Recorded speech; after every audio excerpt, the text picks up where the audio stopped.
എല്ലാവർക്കും S K ഹോംബറിൻ്റെ പുതിയ വീട്ടിലേക്ക് സ്വാഗതം. പട്ട, ജാതിക്ക, ഏലക്കായ അത് വെച്ച് ഇന്നൊരു ചായയാണ് നമ്മൾ ഉണ്ടാക്കാൻ പോകുന്നത്. ഈ ചായയുടെ പേരാണ് ഹദനി ചായ എന്ന് പറയും. അപ്പോൾ നമുക്ക് വീഡിയോയിലോട്ട് പോകാം.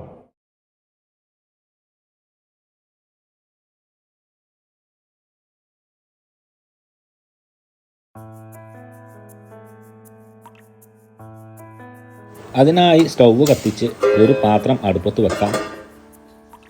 450 മില്ലി മിൽമയുടെ പാക്കറ്റ് പാൽ വെച്ചാണ് ഈ ചായ ഉണ്ടാക്കുന്നത്.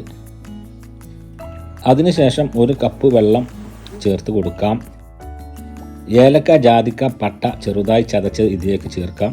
ഏവിയറ്റിയുടെ ചായപ്പൊടി എൻ്റെ കയ്യിലുള്ളത് കൊണ്ട് 2 സ്പൂൺ ചായപ്പൊടിയും ചേർത്ത് നല്ലവണ്ണം ഫുൾ ഫ്ലെയിമിൽ കത്തിക്കുക.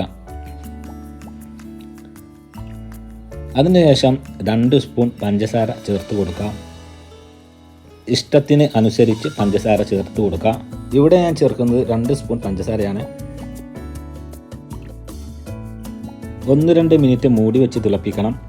മൂടി വെക്കുമ്പോൾ മീഡിയം ഫ്ലെയിമിൽ വെക്കാൻ പ്രത്യേകം ശ്രദ്ധിക്കണം. നിങ്ങൾക്ക് എത്രയാണോ ചായക്ക് സ്ട്രോങ് വേണ്ടതെന്ന് വെച്ചാൽ തേയില കൂടുതൽ ചേർത്ത് കൊടുക്കാം.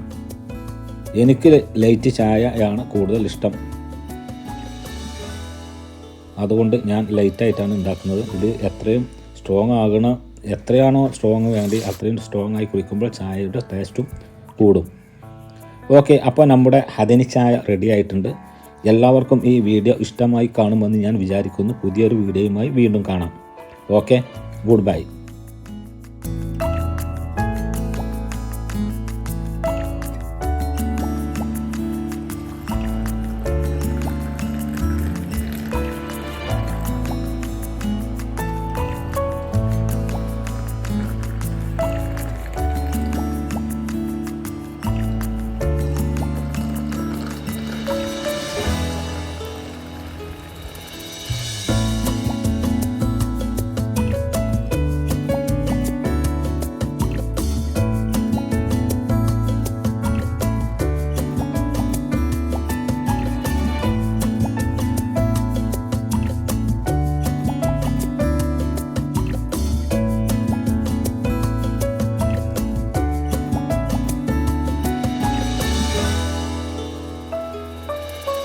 Bye.